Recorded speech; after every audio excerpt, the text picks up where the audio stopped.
Every Jerry guest on the Epstein files. Let's do one more. Every Jerry guest on the Epstein files. Let's do one more. Big up everybody tuning in, by the way.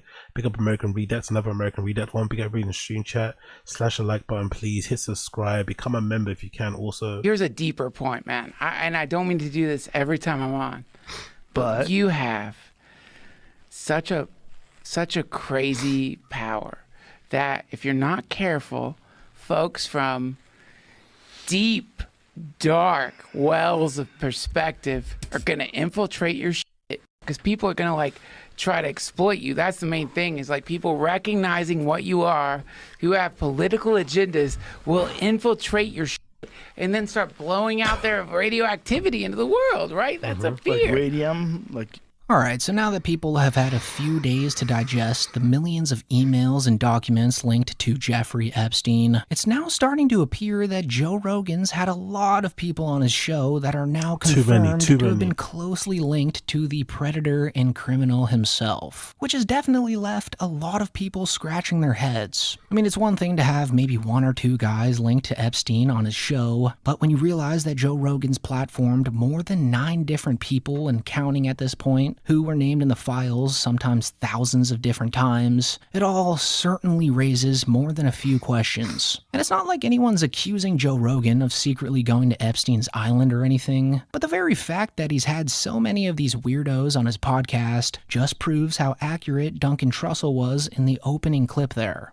Like, all of these creepy billionaires flock to Joe's podcast because they feel a sense of safety and protection with Joe. Exactly. Not only because he never challenges these guys on anything or even questions their links to Epstein, but also because he's so easily manipulated and will believe just about anything you say to him, especially if you have power over him. Peter Thiel, for example, who's a billionaire tech investor and co-founder of Palantir and PayPal, admitted to Joe Rogan that he met Jeffrey Epstein back in 2014, about 8 years after Epstein was initially arrested for all of the despicable and nasty stuff that he did to children. You know, I met Epstein a few times as well, and I think... How'd you get introduced?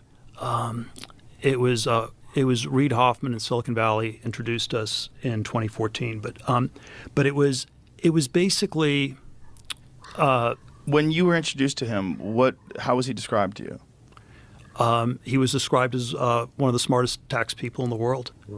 Interesting. And I probably was my moral weakness that I.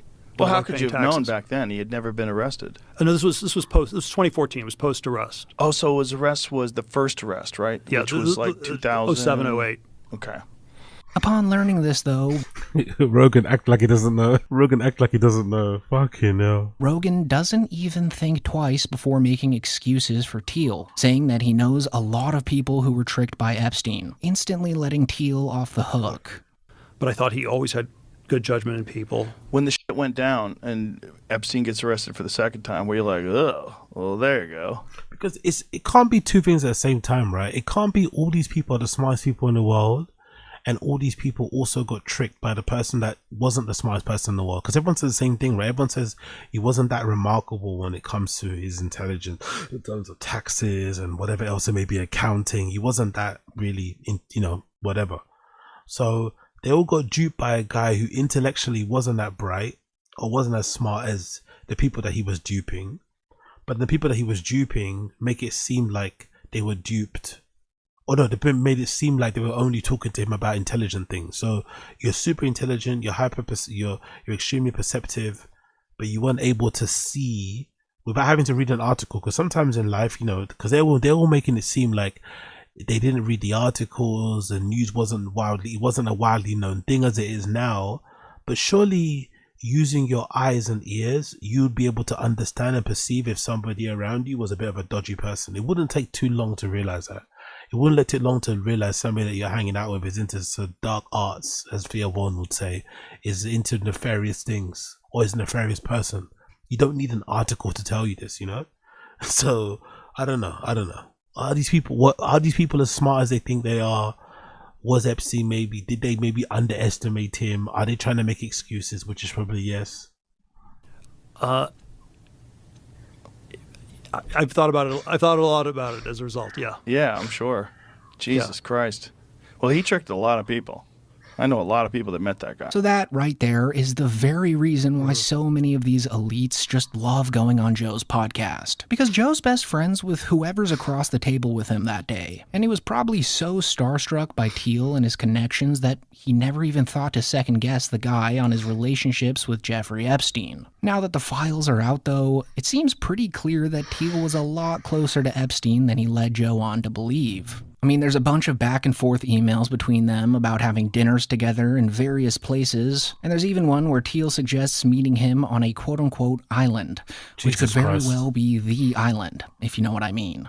There's of course nothing immediately acknowledging the crimes or anything, but I would venture to say that doing business with a convicted sex criminal for personal enrichment generally means you're a bad guy, not to mention being in regular communication with them. But of course, Rogan doesn't bother looking even an inch further into any of that, which is why a lot of people criticize Joe as an interviewer. Like the guy can't shut up about Epstein and all the stuff surrounding him, but as soon as he has someone on the show that's literally sat down and had one-on-one conversations with the guy, Joe immediately brushes over it and then switches the topic. I know a lot of people that met that guy. He got a lot of celebrities to come to his house for parties and things. Well, I think it was. I think a lot of it was this strange commentary on, I know there was some secret club, secret society you could be part of. Right. And of course. Again, it wasn't explicit, but that was the vague. Of course. Never trust a man that wears a polo, quarter zip, mesh like knit sweater thing. Never trust a man that wears a quarter zip short sleeve polo shirt knitwear thing with no undershirt, with no vest underneath. Never trust a man that does that. Whole thing. People love those stupid things. They love like exclusive clubs that very few people. Look at the fucking Soho House. Like, look at that stupid thing. I mean, you just go to a place that you have to be a member to go to, and everybody wants to be a member. Oh my. I love this, by the way. We're talking about Epstein, but then you start trashing Soho House. I love the deflection. Impressive deflection. It's almost like, it's like academics, isn't it? 21 Savage gets fucking called out or gets 25 million bot streams removed from his album, and then instead of talking about that, he talks about fucking Kendrick Lamar. Jeffrey Epstein is Jeffrey Epstein. Let's not talk about him. Let's talk about fucking Soho House. Excuse me? Yeah. And then you got like the Malibu Soho House. It's different from the other ones. You have to have membership only there. And you see, Peter Thiel is really just the tip of the iceberg when it comes to JRE guests that have been involved with Epstein. Of course, there are the big ones like Elon Musk and Donald Trump, but it actually goes way deeper than that. Like, believe it or not, Joe's literally platformed Epstein's personal chef, Adam Perry Lang, who worked for Epstein for 4 years straight back in the late 90s, flying with him on his private jet to cook for him at Epstein's various different properties, including the infamous Epstein Island. And this was all public information prior to that podcast, so it was pretty strange that Joe didn't bring that up once. There was even an article written about it. And of course, there could have been some kind of agreement that Joe signed to not mention it with him during the podcast, but nonetheless, it's all very fishy. What's happening, brother? How are you? Good to be here. Good to What's have happening? you. I have enjoyed your restaurant many times. This is my favorite steak restaurant in all of Los Angeles. Thank you. It's one of the reasons why I wanted to bring you in here, because this is a really crazy time for restaurants. And I mean... One of the main reasons I wanted to bring you on is because you make a good steak, not because you may have been the chef to one of the most notorious sex traffickers and pedophiles in modern history. Nah, it's just because you cook a mean steak, not because of your personal relationship with this guy that was guilty or was found out to be behind some of the most craziest things ever. No. We just want to talk about your steaks and the way you fucking, decorate your restaurants, and the way how you think about your thoughts on tipping culture, how many covers you need to run. Like, what? Rogan, man, come on, bro. That's basically that's the gist of it. This is a crazy time. It's bananas. It's absolutely crazy. And then there's Dr. Peter Attia, who was apparently Epstein's private doctor and shared thousands of emails with Jeffrey, which of course are extremely twisted. But I'll touch on that later more in the video. Just know that as of right now, there are about 9 or 10 people who went on Joe's show that are named in the files, which is just a mind-boggling number of people. As weird as that may be though, there's not really one single answer to it that people can agree on. You know, some people theorize that Joe's been bought out and paid for by the upper crust of society, or even the CIA, and others think that it's merely a coincidence. No matter what you choose to believe in though, the one thing that's true here is that Joe gives the softest, most patty cake style of 100%, interviews to a 100%. select group of people, and a lot of those people were named in the Epstein list. And Donald Trump's a great example of this. Like during that Donald Trump interview, which now has over 61 Jesus million Christ. views on YouTube alone, Joe Rogan never even brought up Epstein or the suspiciousness surrounding Epstein's death, which is a topic that Joe's talked about on hundreds of other episodes before this one. He basically just gave Trump the easiest interview of his life. One of the beautiful things about you is that you freeball. Like you get out and you do these huge events, and you're just talking and you're making. We've highlighted you on the show many times when you did this Biden impression where he's walking around, he doesn't know what he's doing. It's funny. It's stand up. It's funny stuff.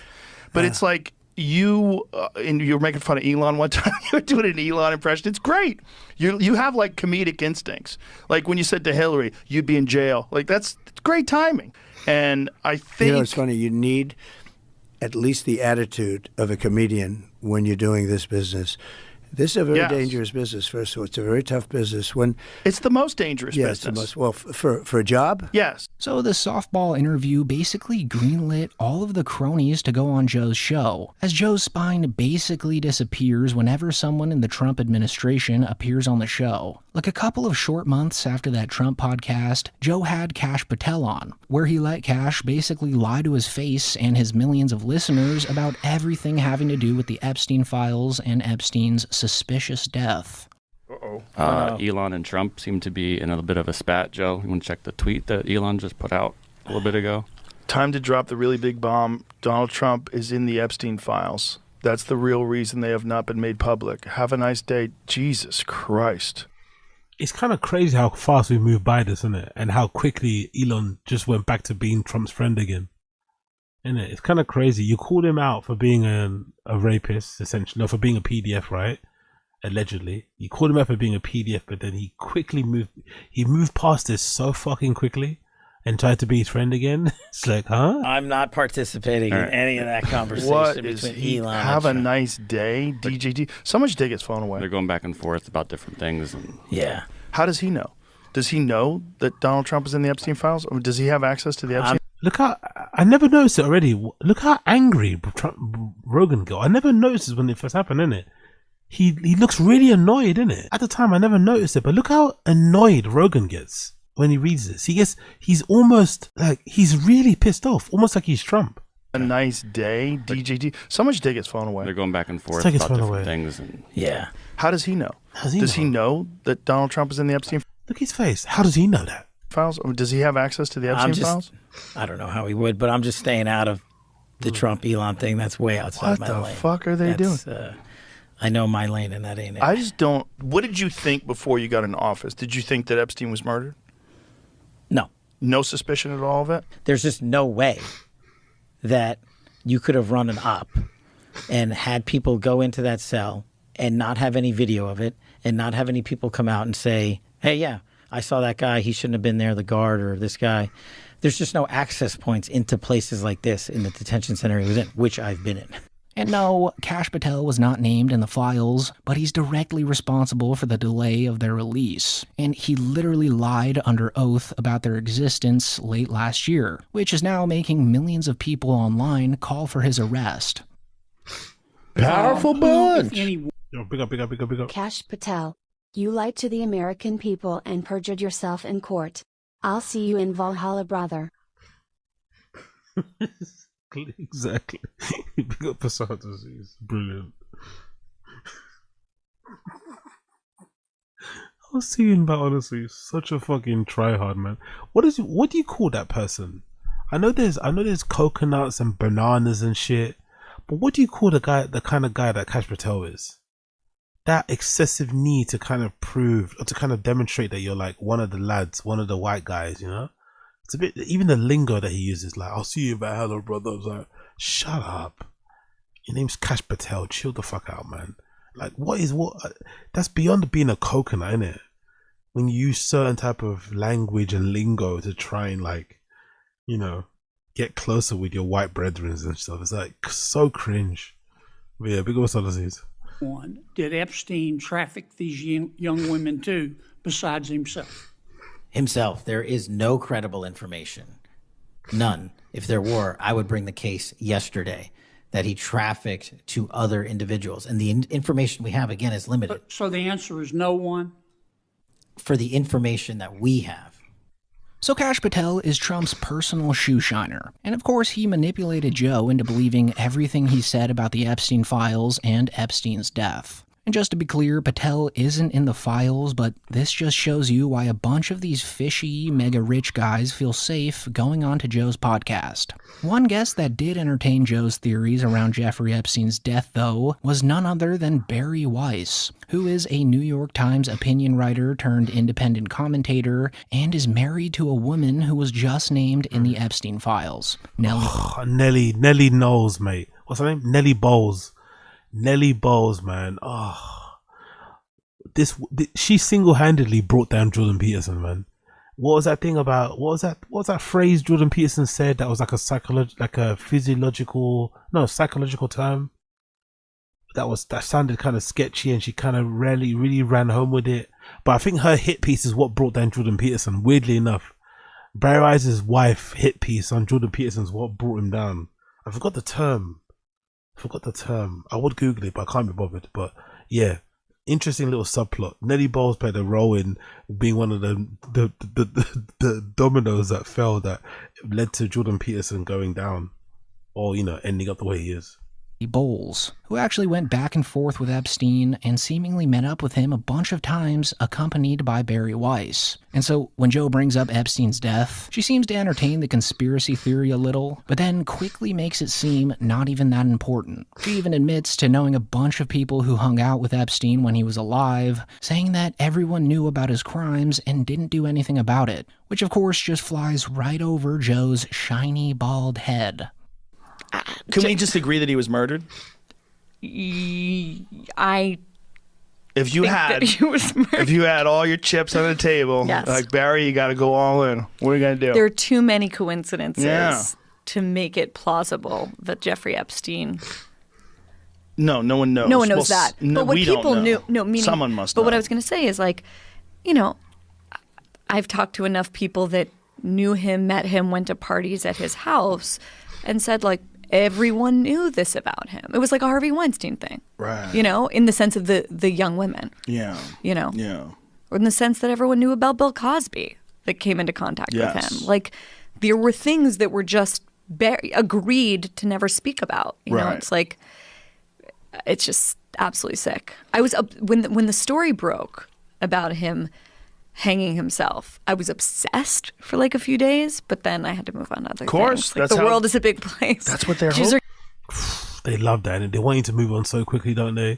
I do find that fucking interesting how quickly they want you to move on. They want you to move on with this particular topic. When it comes to topics that they're interested in, they want to drum it home. They want to make it the most important thing in the world. But when it comes to Epstein, conveniently, this doesn't impact your regular life. Who cares? Move on. Oh, seems convenient, that.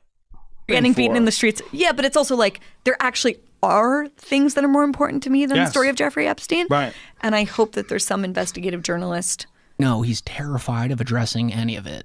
Speaking of Peter Attia, though, who's actually one of Joe's more frequent guests that seems to be more close to Joe than usual, he was also listed in the Epstein files, and it appears that he's way more screwed than even someone like Peter Thiel, as he's on record emailing Epstein that he, quote-unquote, can't tell anyone what Epstein does, along with saying that eating pussy is low carb, which is absolutely horrendous given the nature of Epstein's crimes. So Peter Attia probably lost his whole career due to the Epstein files, especially now that he's come out publicly and stated that he's ashamed of his affiliation with Epstein, straight up just admitting to being the guy's good pal. And being that he's actually sort of close to Joe Rogan, it just makes you wonder how Rogan will address it. if he will at all. Never. He's I mean, not Joe addressing Rogan it. must be shitting. Again, he's a master at avoiding addressing his friends' public scandals, controversies.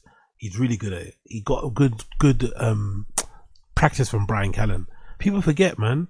Rogan didn't mention Brian Callen's name for like 2 years after his fucking rape allegations. He somehow made it an effort not to mention. Then towards the end, he decided to slowly but surely mention his name. And then when he thought the coast was clear, had him back on the show. But for 2 years, he tried his best to, like, I guess, help Brian by not mentioning his name at all on the show. He didn't mention his name for 2 years. I don't think he said Chris D'Elia's name that often either. I'm not gonna lie, I don't think he's actually said Chris D'Elia's name. So when he wants to avoid talking about a subject, he avoids it like the fucking plague. He avoids it and no other. He's really good at it. He's really fucking good at it. His pants right now with how many friends of the podcast are being exposed before his very eyes. And remember, these are the files that Trump's Department of Justice were comfortable with making public. So there's certainly millions and millions of more incriminating things to be released. Like, this is much deeper than you think. Of course, a bunch of the Joe Rogan fanboys are rushing to his defense right now, though, saying that Joe Rogan's had more than 1,200 different guests on his platform and that people are just cherry-picking. And that Joe would have guys like Donald Trump, Elon Musk, and Peter Thiel on, regardless of whether they were affiliated with Epstein or not. Which might be true, given that they're some of the biggest names in the world, but the fact that Jeffrey Epstein himself is now on record trying to get in contact with Joe Rogan just shows you how safe Jeffrey and all his goons felt in Joe Rogan's presence. And this info was pulled from emails between Epstein and a man by the name of Lawrence Krauss, who, after going on JRE in 2017, emailed Rogan about the opportunity to get in contact with Jeffrey, which apparently Rogan was timid about. Regardless, though, they've got to feel like Rogan's on their side or something like that, right? Like, they must feel a sense of security around the man, given that he never brings up anything involving Epstein's crimes around the associates that he interviews. For instance, during one of the many podcast episodes Joe Rogan shot with Elon Musk, Musk conveniently listed everyone he thought was going to be on it and left himself right off of it. Which, now knowing that he apparently desperately tried to get on Epstein's island and was found to be too dorky to make the list, just seems super pathetic. It's so obvious. Yes. Like, known Epstein clients who are obviously extremely powerful, powerful politically and very wealthy, are, Bill Gates, Bill Clinton, and Reid Hoffman. And some others too, but those three. So, why was Reid Hoffman so intent on destroying Trump? Yeah, how do you put someone in jail and you don't even name the clients? That sounds kind of insane. I think, yes, it would. Yes, because just stunning that just the way he speaks, he should be. I'm gonna say that they've been able to hold it back for so long. It's really kind of amazing. Yes. Like, when people say that people can't keep secrets, what the fuck are you talking about? Look at this. Yeah, I mean, a bunch of these things are not like... Big up on 10 Toes. I can't believe we missed out on an Epstein interview. Just imagine, that would have aged terribly, innit? Rogan did a good thing not getting friendly with Epstein, because he would have invited him on a pod. That Epstein interview, if you would have interviewed Epstein, that would have aged so terribly. Rogan's reputation would be I won't say skewered, but he'd look horrible if that existed. If we had a video of Rogan interviewing Epstein and being chummy with him, it would be awful for him. Awful. It's common knowledge, but we don't actually have the proof. Right. So the proof is there. I mean, there's lots of videos. So yeah, I really wonder if Joe will ever talk about Elon being in the files. Based off how Elon's tweeting like a maniac about it and defending himself way too much on his own app though, he'll probably go on to JRE soon here to clear the air, which will definitely make for another video for this channel since it will indeed be super awkward. Aside from that though, when you step back and look at the whole picture here and consider the sheer number of people involved with Epstein that went on to Joe Rogan, something strange seems to be going on that a lot of people think is much deeper than just a coincidence. Like, Rogan's built his entire brand on being the guy who asks questions, who doesn't trust institutions, and who's skeptical of power, and who loves to entertain conspiracies, especially when they involve Jeffrey Epstein. So yeah, let's leave it there. But big up American Redact, you're a legend. Check out American Redact's video, absolutely killed it. The Jeffrey Epstein experience. What am I going to do? Push back Rogan. Joe, the type of guy to have all the guests on again. The only reason Rogan wanted to client list release was so future guest ideas to see who he hasn't had on. Joe would have definitely invited Epstein on the podcast if he was still alive. Yep, Joe hosting a little St. James reunion party.